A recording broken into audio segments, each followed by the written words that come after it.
जी good morning.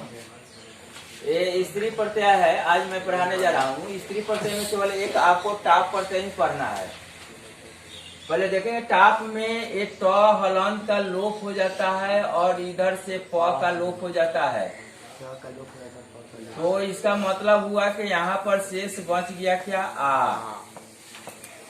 यानी top में केवल आ की मात्रा आपको बची है, बाकी शेष ट और प का लोप हो गया है।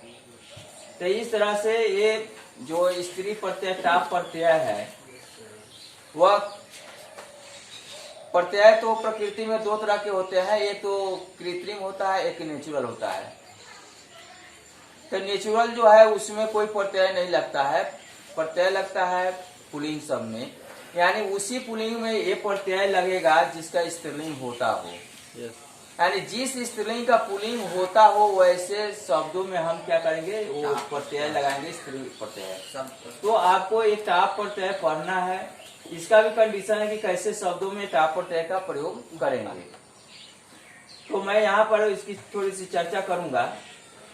यहाँ पर मैं लिखा देता हूँ अकारांत।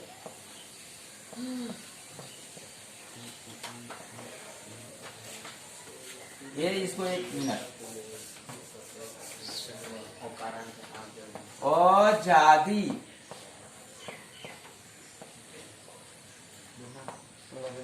आजादी गण में पठित, गण में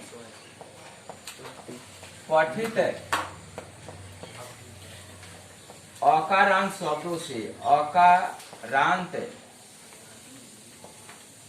शब्दों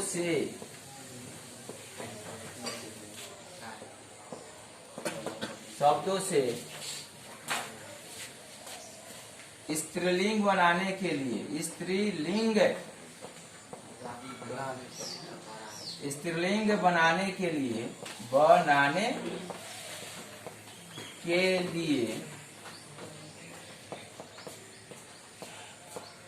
टाप प्रत्यय लगता है, टाप प्रत्यय लगता है।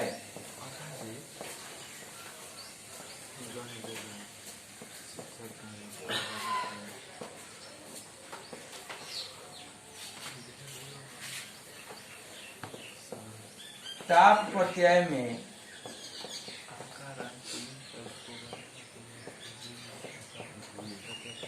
ट हलांत एवं प हलांत का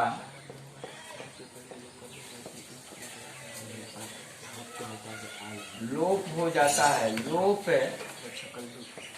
हो जाता है। शेष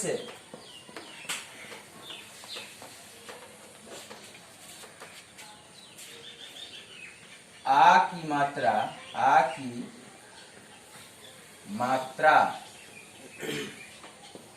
बच जाती है, चलिए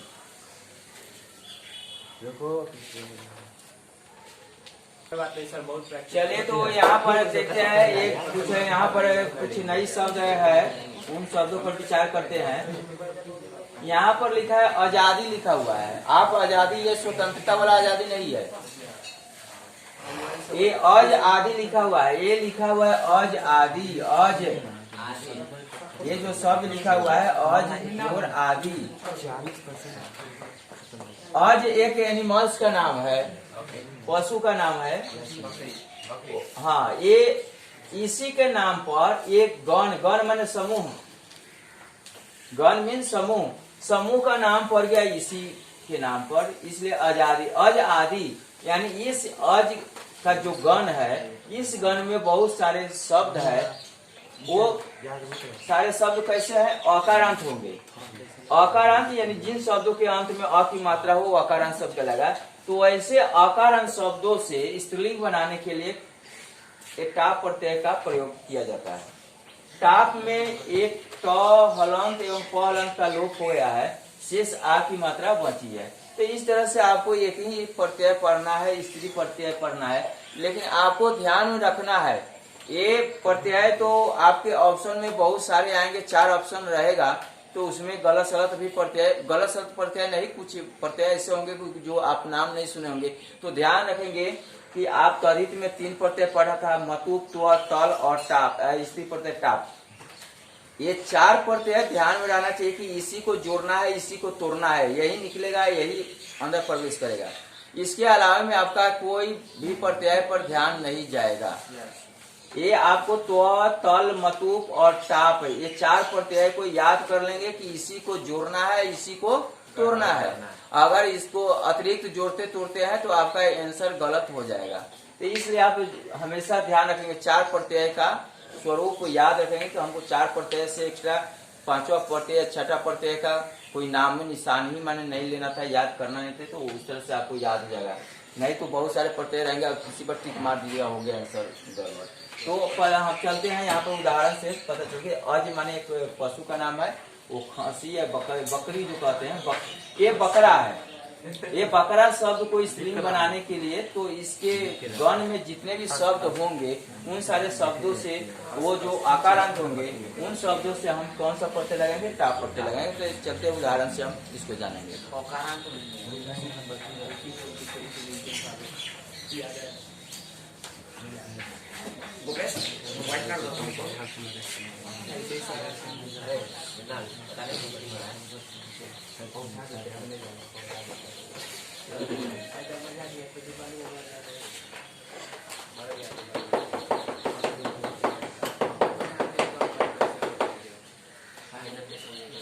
यहाँ पर मेन उसी अज शब्द को लेंगे, अज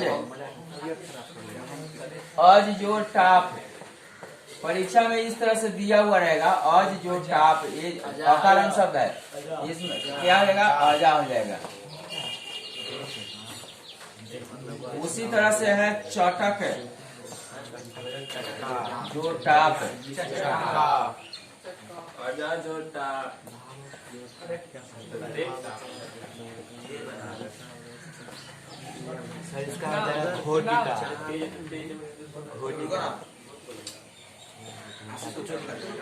झटक जोर टाप, झटका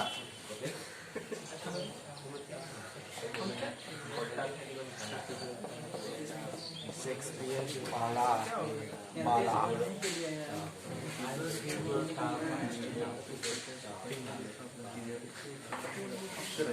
चलिए लिखिए।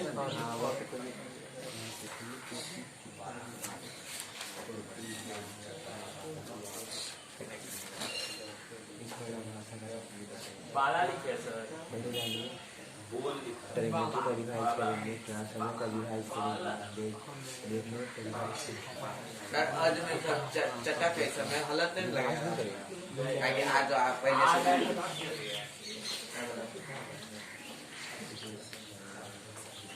सर घोटक का अक है, सर उसमें घोटक में अक जाए तो घोटिका ना हो जाए, घोटिका नहीं, वो नहीं होगा यहाँ पर।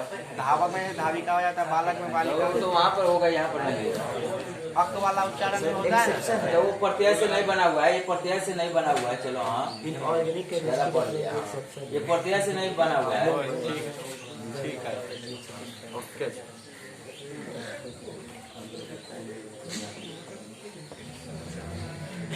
ये प्रत्यय से नहीं लगे हुए, वो बाल जोड़ना, घोटक जोड़ता,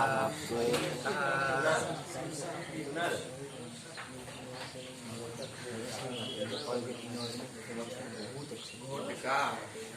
चलिए क्या लिख रहे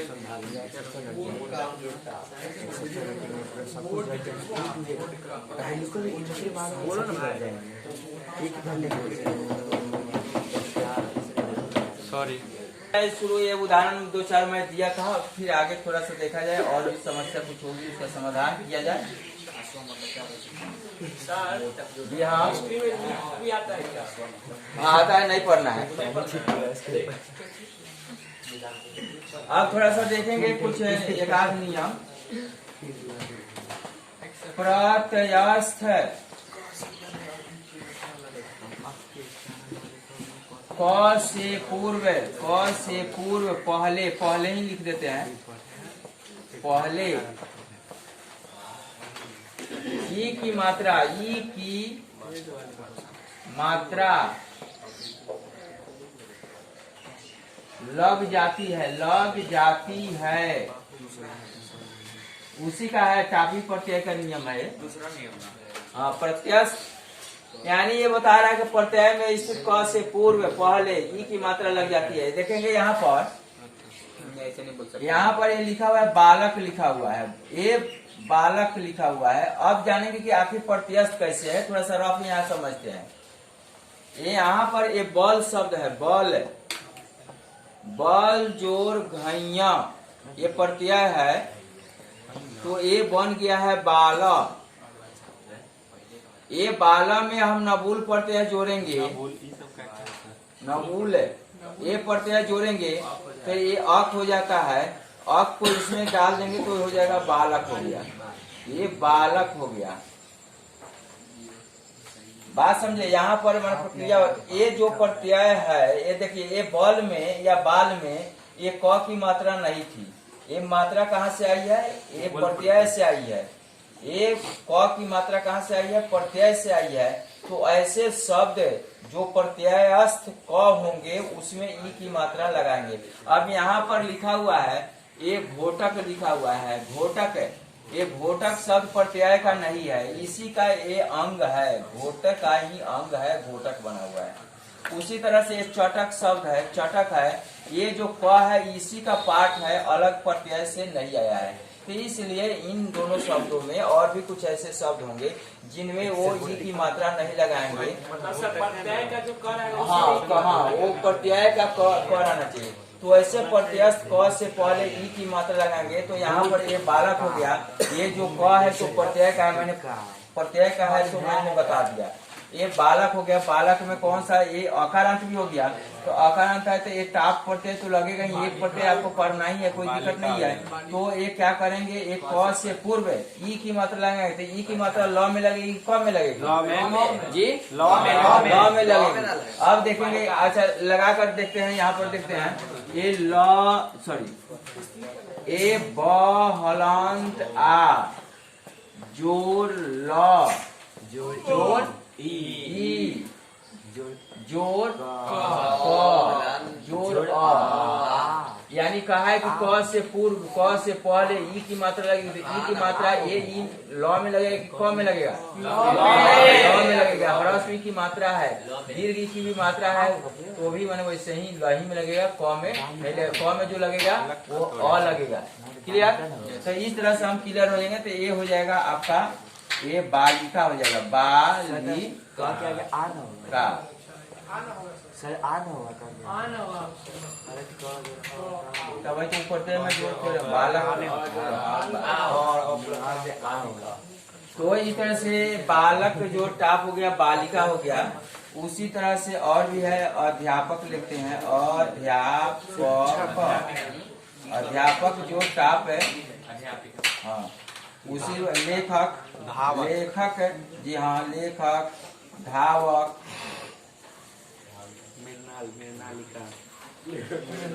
गायक, गायक, गायक, ये सब प्रत्यय जोड़ते जाएंगे। ये हो जाएगा लेखिका, यहाँ पर हो जाएगा अध्यापिका, अध्यापिका। उसके बाद है लेखिका, लेखिका जी, नामक, सर किसी आदमी का नाम पे, नाम पर कैसे हो जाएगा? नाम बोलिए। नाम में को आता है लास्ट में। ठीक है सर, नहीं आता, नहीं आता है। बता कुछ नहीं आता। दीपिका, दीपक में नहीं होगा सर। दीपिका, और सर से कोई बना चलिए, तो ये मैंने उदाहरण लिखा दिया। एक देखेंगे, ये शब्द है वो प्रत्यय से भी बना हुआ है। यहाँ पर देखेंगे, ये नर्तक है, ये नर्तक शब्द भी प्रत्यय से बना हुआ है, लेकिन ये क्या है, इसमें वो टाप प्रत्यय लगेगा नहीं, यहाँ पर लगता है नी प्रत्यय लगता है। हाँ, नी प्रत्यय लगता है, इसलिए आप वैसा कुछ नहीं करेंगे, नर्तिका नहीं करेंगे, ये होता है नर्तकी। हाँ, ये प्रत्यय जो शब्द बना हुआ है वो नृत्य शब्द, नृत्य धातु से बना हुआ है। एक उसमें भी क्या है, नवुल प्रत्यय, वो चूल प्रत्यय लगा हुआ है। क्यून प्रत्यय से बना हुआ है, लेकिन ये क्या है, इस शब्द में वो नि प्रत्यय ही लगेगा, वो ई की मात्रा नहीं लगाएंगे, टाप का प्रत्यय नहीं लगेगा, यानी नर्तिका उस तरह से हो जाता है तो गलत हो जाएगा। इसलिए आपको ध्यान में रखेंगे कि अश्व क्या है, घोटक है, घोटक चटक है और नर्तक, ये तीन अगर शब्द आता है, आएगा ही नहीं, लेकिन जानकारी होनी चाहिए कि इन शब्दों में हम टाप प्रत्यय नहीं, माने ई की मात्रा नहीं लगेगी। ई की मात्रा, टाप प्रत्यय तो लगेगा इसमें, उसमें ई की मात्रा नहीं लगेगी, तो इसमें निप प्रत्यय लगेगा, टाप प्रत्यय इसमें नहीं लगेगा। चलिए, तो इस तरह से मैंने ये आपको मैं बता दिया। अब देखते हैं कि कुछ ऐसे प्रत्यय भी हैं जिनसे बने हुए शब्दों का प्रयोग होता है टाप प्रत्यय में। तो उन शब्दों का एक एक उदाहरण मैं देखूंगा कि किन किन प्रत्ययों से बने शब्दों में हम टाप प्रत्यय लगा सकते हैं। तो थोड़ा सा यहाँ पर देखते हैं।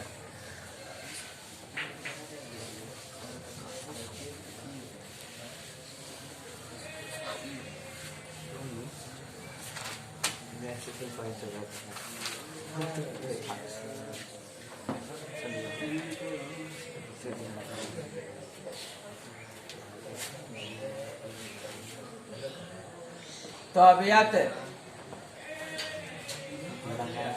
अनियर,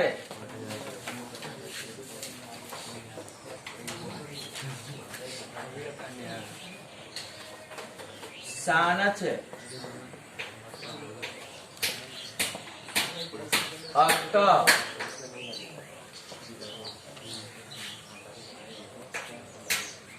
ये क्या ही रखते हैं, प्रत्ययों से बने शब्दों के साथ, प्रत्ययों से बने शब्दों के साथ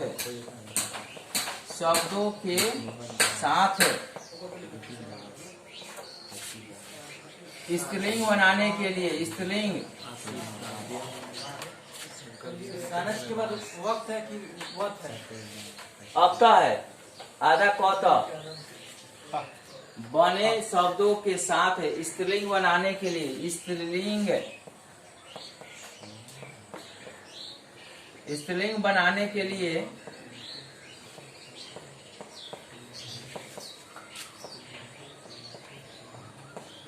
टाप प्रत्यय लगता है, टाप प्रत्यय लगता है, प्रत्यय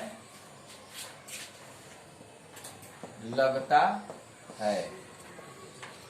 चलिए एक एक उदाहरण बताएंगे और समाप्त हो जाएगा।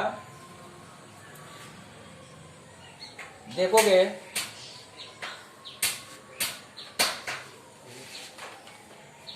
क्रम से तबियत, अनियर, सानच, अक्ता, ये चार प्रत्यय आपको लग रहा है, 1 2 3 4। अरे आधा क है, तो है तख्ता। चलिए, तो इन शब्दों, इन प्रत्ययों से बने शब्दों का प्रयोग करते हैं। देखिए, और उसमें टाप प्रत्यय लगेगा।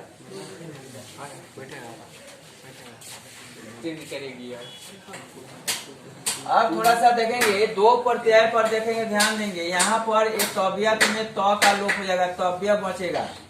क्लियर? ये तबिया में इतना जरूर दिखाई देगा, लेकिन ये नहीं दिखाई दे सकता, दिखाई भी देगा, नहीं भी दिखाई देगा। बात समझे?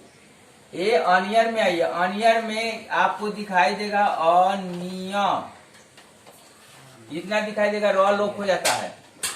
लेकिन ये पूरा दिखाई देगा, पूरा सिस्टम दिखाई देगा। हाँ, ये न जो कहीं कहीं पर टवर्गी न में भी दिखाई देगा। जी हाँ, ये कहीं कहीं टवर्गी न में भी दिखाई देगा, लेकिन बाकी फेस आपको मिल जाएगा, तो समझ लीजिए। चलिए, ये भी अकारांत शब्द है, ये भी अकारांत हो जाएगा। यहाँ पर आएंगे, सानच लिखा हुआ है, सानच में आन बचता है, आन।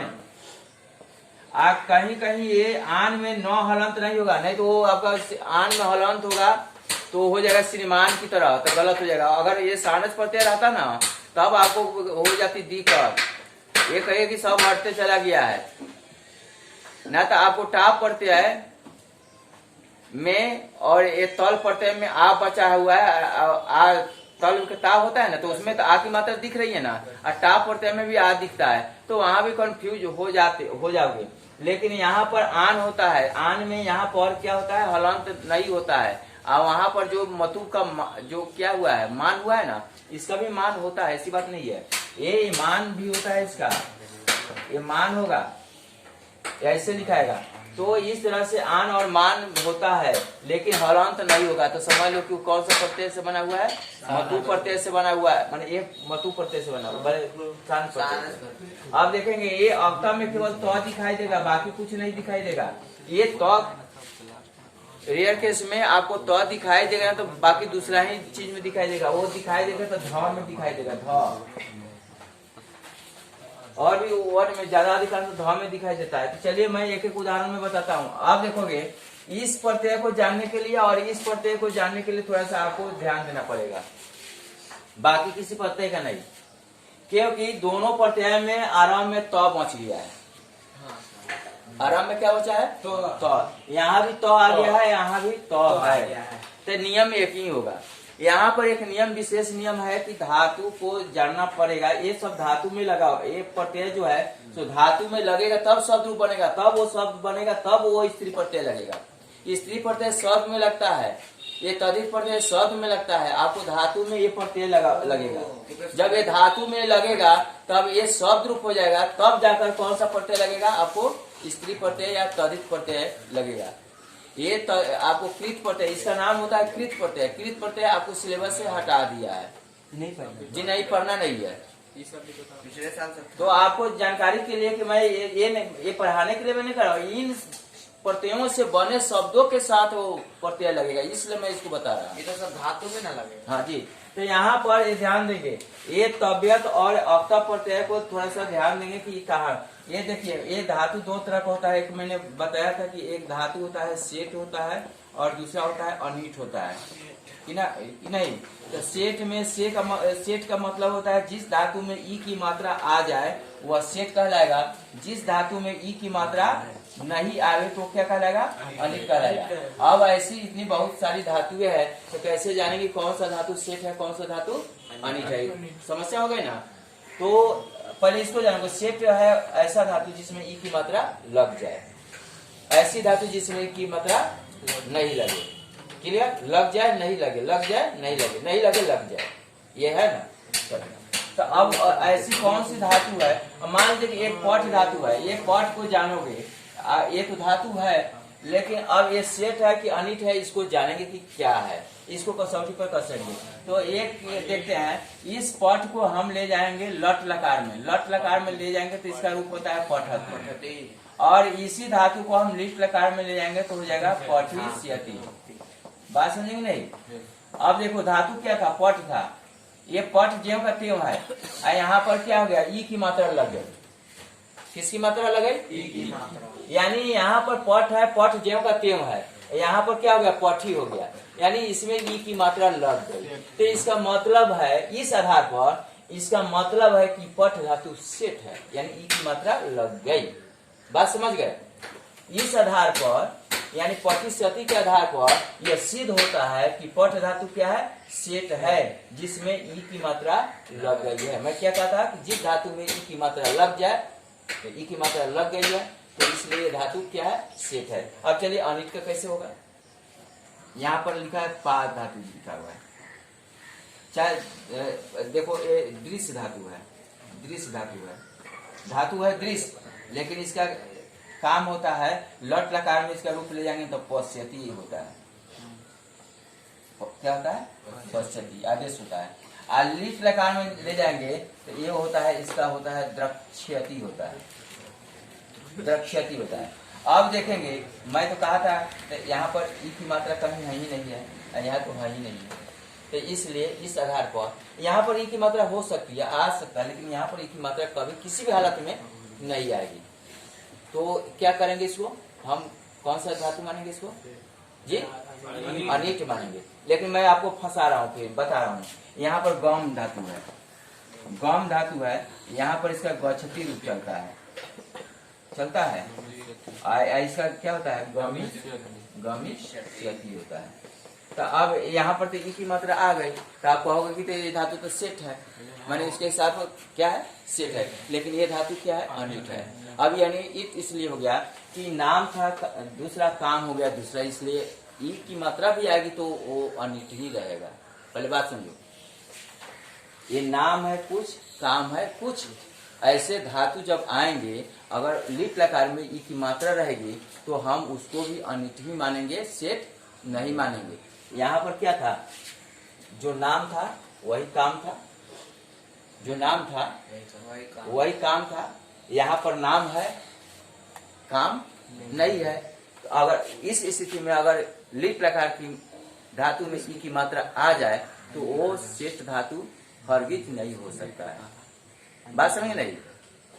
क्लियर? तो इस तरह से सेठ अनिट के बारे में हम जान गए। अब देखिए, अब आखिर में मैंने सेठ अनिट के बारे की चर्चा क्यों की, तो इसको मैं मिटा देता हूँ। अब चलिए देखिए, अब यहाँ पर देखेंगे, यहाँ पर ये तबियत पर ये पठ ही में जोड़ कर देखते हैं, पठ जोड़ तबियत जोड़ते हैं, पठ जोड़ तबियत। ये इसमें तबियत में क्या हो जाएगा, ये तो लोप हो जाएगा। ये धातु सेठ है, तो सेठ है तो किसकी मात्रा लगेगी, ई की मात्रा लगेगी, तो ये हो जाएगा पठितव्य, पठितव्य। इसमें क्या करेंगे, टाप जोड़ेंगे, तो क्या हो जाएगा, पठितव्य। आपको घबराने की बात नहीं है। अब सेठ, अब कहोगे कि सेठ अनिट के मामला कहाँ से लेकर आके फंसा दिए कि नहीं। तो देखो, परीक्षा में आपका ये अगर इस तरह से भी दिया हुआ बढ़ जाएगा, और नहीं तो आपको क्या करेगा, इसी में टाप प्रत्यय दे देगा, थोड़ा सा ये करेगा, आपको ज्यादा कंफ्यूज करेगा।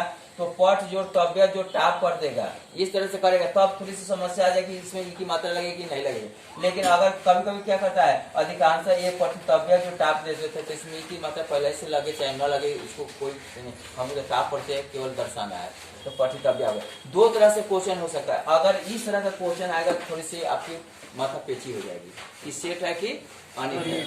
लेकिन इस तरह से रहेगा तो क्लियर किया हुआ है, क्लियर किया हुआ है, इसमें सेठ अनिट का आपको ध्यान रखना ही नहीं है, आपको टाप पढ़ते जोड़ना है कि नहीं। तो ऐसी माने उदाहरण न आवे तो बेहतर है, 100% नहीं कि नहीं। अगर मामला आ जाता है तो आपको निदान माने सोचना पड़ेगा, केवल इसी के लिए, इसी के लिए, किसके लिए, अब तक के लिए। अब देखोगे तो यहाँ पर इस तरह से माने आएगा क्वेश्चन, इस तरह से आएगा तो अधिकांश मैंने आपको संभवतः मैंने यही आएगा तो आसान हो जाएगा, ये थोड़ा सा आ जाएगा तो थोड़ा सा आपके लिए पेचीदा हो जाएगा। तो इसलिए मैं बताना शुरू किया हूँ कि थोड़ा सा ऐसी स्थिति आए तो हमको तो लड़ना है, 100 नंबर लाना है, तो पक्का पर हमको मैंने मजबूत होते हुए आगे बढ़ना है कि नहीं। और नहीं तो अधूरा मैंने क्या हो जाएगा, पढ़ाते चल जाएंगे तो वो हो सकता है कि लड़खा कर। तो पूरा आपको ट्रेनिंग दी जा रही है कि पूरा कहीं भी कोई भी पाकिस्तान आवे चाहे चीन आवे किसी से भी लड़ जाए नहीं। तो इस तरह से हम माने क्या करेंगे, इसका व्यवस्था करेंगे। अब देखिएगा, वो अक्ता प्रत्यय जोड़ते हैं पठ में, ये पठ में हम अक्ता जोड़ते हैं, तो ये अक्ता जोड़ दिए तो ये बन जाएगा पठिता, बन जाएगा पठिता बन गया। इसी में टाप प्रत्यय जोड़ देंगे तो क्या होगा, पठिता हो जाएगा, क्या हो जाएगा, पठिता। ये तो इस तरह से माने अब एक क्या किया रहेगा, पठ जोड़ अक्ता जोड़ टाप, इस तरह से लिखा हुआ है तो ये पठिता बन गया। और नहीं तो आपको क्या लिखा रहेगा, पठिता, पठिता जो टाप ऐसे भी लिखा हुआ रहेगा। तो दोनों तरह का आपको जानकारी लेना है कि मैंने जो भी मामला आएगा हम उसका मैंने ये छूट नहीं पाए कि नहीं। तो इस तरह से पठित जो टाप पठिता हो गया है, अब पठ जोड़ अक्ता जो टाप बराबर भी पठिता हो गया है। तो एक सेठ और अनिट का मामला किस प्रत्यय में है, केवल इसमें है और अक्ता में है, बाकी किसी में नहीं है, क्योंकि इसमें तो अ है, इसमें आ जाएगा, तो मामला इसमें नहीं है, यही है। तो चलिए, तो ये उदाहरण आप लिख सकते हैं, 2-3 उदाहरण। चलिए, तो मैं दो को एक साथ मैं लिख देता हूँ। अब देखोगे, अब मैंने जैसे बताया था लिट लकार में गम का बताया था। देखो ये एक गम है, गम जोड़ ये क्या था, तबियत, तबियत हो गया। तो ये देखो, ये इधर से त का लोप पढ़ेंगे, पर ध्यान दो, ये त का लोप पढ़ेंगे तो गम जो तबियत हो गया, यहाँ पर म का अनुस्वार करेंगे, म का अनुस्वार, व्यंजन संधि आप पढ़े थे 9th में, म का अनुस्वार करेंगे, ये अनुस्वार हो गया तो ये समाप्त हो गया, क्लियर। अब ये क्या करेंगे, अनुस्वार के बाद में यहाँ पर कौन सा है, त है, तो ये अनुस्वार को त का 5वां वर्ण हो जाएगा, तो यानी क्या हो जाएगा, ये 9 हो जाएगा, यानी हो जाएगा गंतव्य। ये पुलिंग हो गया, लेकिन आपको कहना है गंतव्य जो टाप करना है, तो क्या हो जाएगा आपका हो जाएगा गंतव्य। ये अनिट है, अनिट है, ई की मात्रा लगी ही नहीं है, नहीं तो हो जाता गमितव्या हो जाता। क्या हो जाता? गमितव्या हो जाता, तब म का लोप ही नहीं होता। तो इस तरह से गंतव्या रूप बन गया। उसी तरह से हम अक्ता प्रत्यय में अब गम में ही अक्ता प्रत्यय जुड़ते हैं, गम में अक्ता प्रत्यय जुड़ते हैं तो ये हो जाएगा गम में, यहाँ पर म का ही लोप हो जाएगा। यहाँ पर क्या हो जाएगा? गम में म का लोप हो जाएगा, ये बन जाएगा गता। गता बन गया, इसमें टा प्रत्यय जोड़ देंगे तो ये हो जाएगा गता हो गया। यानी चली गई, सा गता, वह चली गई। बात समझे नहीं? चलिए, समस्या है। अब यहाँ पर लिखा हुआ है ये सानस प्रत्यय आत्मनेपदी धातु के साथ होता है, परस्मय पदी धातु के साथ नहीं होता है। आत्मनेपदी का मतलब होता है ये एक अपरस्मय पदी का है, माने पट धातु है से परस्मय पदी है। कौन सा पदी है? परस्मय पदी धातु है, पदी। अब कैसे जानोगे परस्मय पदी है? जिसका रूप चलता है ती, तह, अंति, इस तरह से जिसका रूप चलेगा वो परस्मय पदी कहलाएगा। और जिसका रूप चलेगा ते, अते, एते, ते, एते, अंते, अब लिखता हुआ है ते, एते, अंते, से, के, द्वे, ये आवे, आम है, यानी होता है सेवते, सेवेते, सेवंते, सेवसे, सेवेथे, सेवद्वे, सेवे, सेवावहे, सेवामहे। इस तरह के जो रूप चलता है वो आत्मनेपदी होता है। तो ये सानस प्रत्यय लगता है वो आत्मनेपदी के, जैसे यहाँ पर लिखा है सेव, सेव जो सानस, तो आपको पढ़ना नहीं है, आपको लगाकर मिलेगा भाई क्षत्रिय आत्मनेपदी परस्मयपदी के चक्कर में मत पढ़ो, वो मैंने बनता है, मैं बता रहा हूँ। लेकिन आपको तो बनाया हुआ मिलेगा, तो परोसा हुआ मिलेगा, तो जब खाना बनाने की नौबत आएगी तो अपना टेंशन होगा कि ये जोड़ो, गुजरो, गैस जोड़ो, मरचा लाओ, लहसुन लाओ, प्याज लाओ। और जब मम्मी पका कर दे दिए खाना थाली में, तो खाने में क्या लगा हुआ है? मम्मी उधर गए तो गप गप खींच लिया है ना। चलिए, तो सेव जो सानस करते हैं अपन सा न च। अब यहाँ पर एक क्या है, सानस में आन बचेगा, आन से पहले म जोड़ेंगे तो ये हो जाएगा शिवमान हो जाता है, शिवमान। और शिवमान में ये टाप प्रत्यय लगेगा, यहाँ पर हलंत नहीं रहेगा, टाप प्रत्यय लगेगा, टाप अंत में हलंत जी नहीं, बराबर हो जाएगा शिवमाना, शिव माना,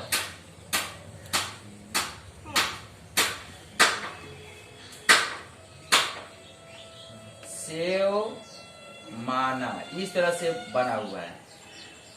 उसी तरह लिखा हुआ है वर्तमान, वर्तमान जो टाप, अगर आपको इसी तरह से दिया रहेगा, घबराने की बात नहीं, मैं तो एक्स्ट्रा नीचे से मैं ले जा रहा था, नीचे से ले जाना हुआ आपको, मैंने दिक्कत हो गई है, कुएं से नीचे से जल भरना, कल चलाने तो भर ले रहे हैं, वो आसान है, लेकिन कह दिया कुआं से जल भरने के लिए, उसी में मैंने आप बेचैन हो जा रहे हैं। तो मैं तो चाह रहा हूँ कुएं से ही जल, नल कभी खराब हो गया तो क्या करेंगे, कुएं के पास नहीं जाएंगे, इसलिए मैं कुआं से ही आपको लेकर चल रहा हूँ। वो लाइन वाला पानी वहां पर लगा, वो वहां से नहीं ले जा रहा कि नहीं, क्या कहीं भी स्थिति आ जाएगी तो माने से कहीं नहीं मिले तो वो कुआं से हम पानी पी सकते हैं, कि कल खोजते रहेंगे तब। तो इस तरह से हम क्या करेंगे, वर्तमान जो टाप हो गया तो वर्तमाना हो गया। तो इस तरह से मैंने आप बना लिए, कोई दिक्कत नहीं है। तो चलिए अब हाँ जी बोलिए।